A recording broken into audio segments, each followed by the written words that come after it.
And a Drudge Report headline from earlier today, it sums it up best. It says, ISIS among us. The bombings in New York and New Jersey weren't the only terror-related attacks this weekend. On Saturday, a 22-year-old Somali man stabbed 10 people at a mall in Minnesota. It is being reported that he mentioned Allahu Akbar during the attack and allegedly asked one of the victims if he was a Muslim.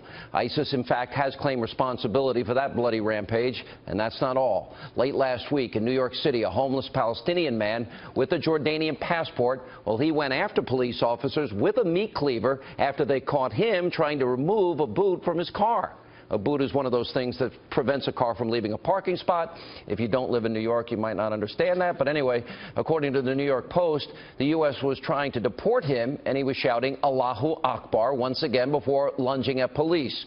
One of the brave officers was released from the hospital on Friday. Look at this video. Struck in the face by a meat cleaver. He needed 70 stitches in his face. 70. Anyway, that's among the news for today. And joining us now, we have former New York City Mayor, Rudy Giuliani is with us, apparently. Okay, Mr. Mayor, how are you? Yes. How are you, Sean? Let me start with, this guy recently went to Afghanistan. One of his friends was interviewed earlier with Shep Smith on Fox today, and I paid very close attention. He's saying that he changed when he went there. If somebody's going to visit Afghanistan, Iraq, Syria, Saudi Arabia, why is that a red flag in my mind? Is that fair?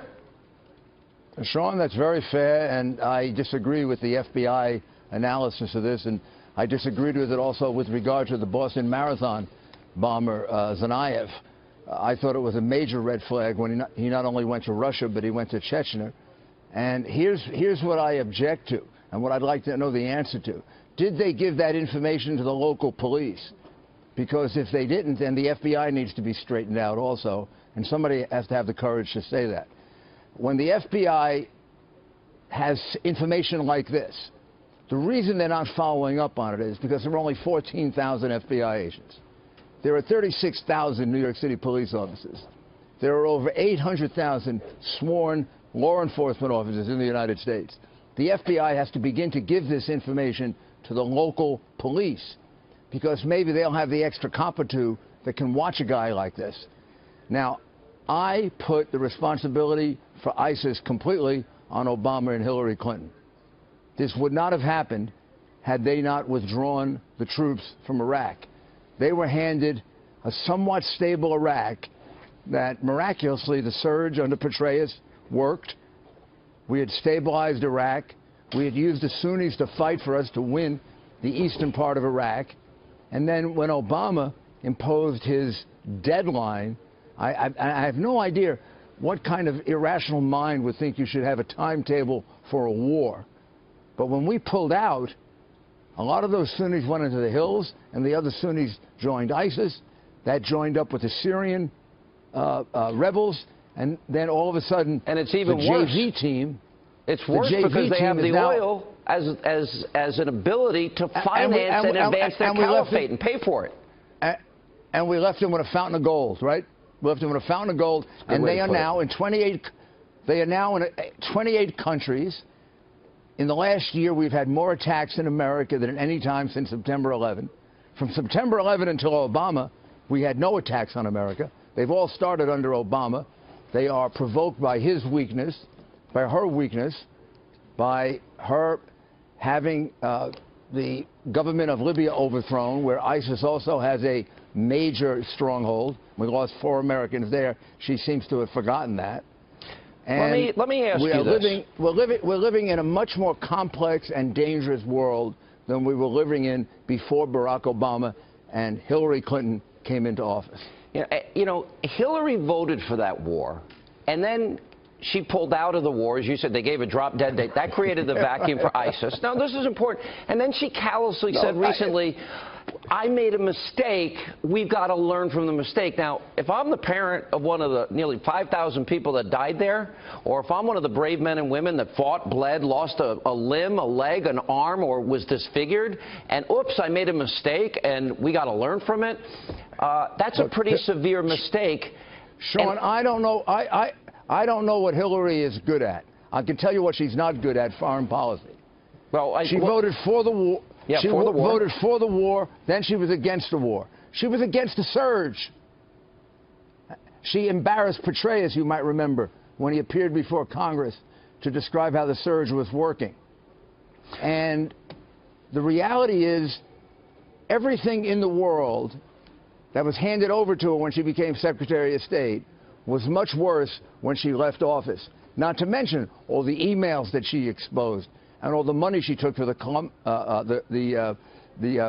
foundation, for the Clinton Foundation. I mean, the reality is that this woman's knowledge of foreign affairs is like... But this is as big a choice election as I think we'll ever see in our lifetime on every big issue, from Obamacare to the economy to Supreme Court justices.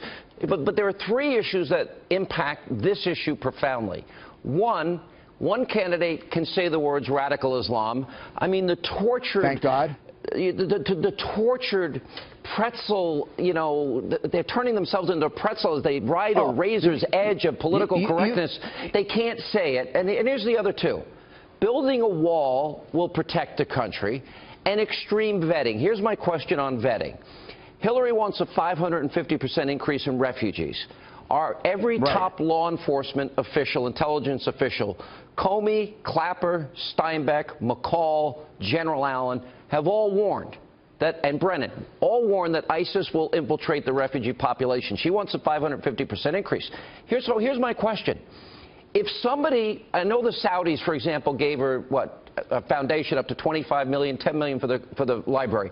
So if you grow up in a country where, as a man, you get to tell women they can't drive, you get to tell women what to wear, you get to say whether they go to work or school or can leave the country, you grow up in a country where they kill gays and lesbians, where they persecute Christians and Jews. She takes their money, they buy her silence.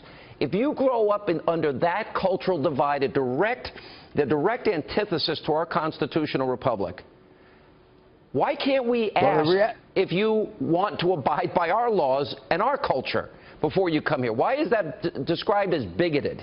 Not only should we ask that, that's the oath that you take when you become a citizen of the United States. You renounce allegiance to all other sovereigns.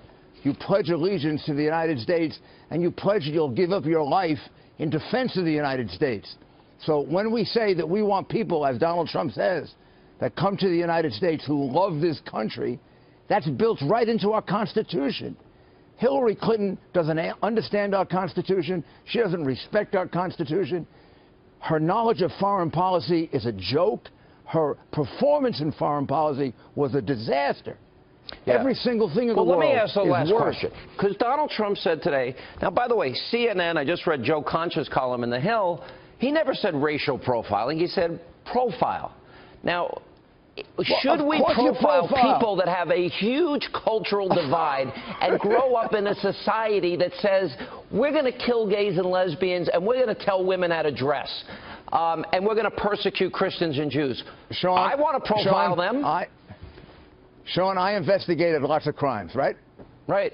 I used FBI profilers to help me figure out who the killer was, who the person was. If I have a few little pieces of information, the guy's 6'5" and he's white, I don't go look for a 5'4" black. Yeah. Profiling is absolutely appropriate and necessary to solve crimes, so long as it's based on fact and not prejudice. After 9/11, the city of New York, the NYPD had a mosque surveillance program, and Comrade Bozo de Blasio is what I call him. He eliminated that program. Was that a mistake? Big mistake. Now, he looked pathetic this weekend. Oh, my, it was so embarrassing. It was humiliating. As the former mayor of New York, embarrassing. I was embarrassed watching him on television.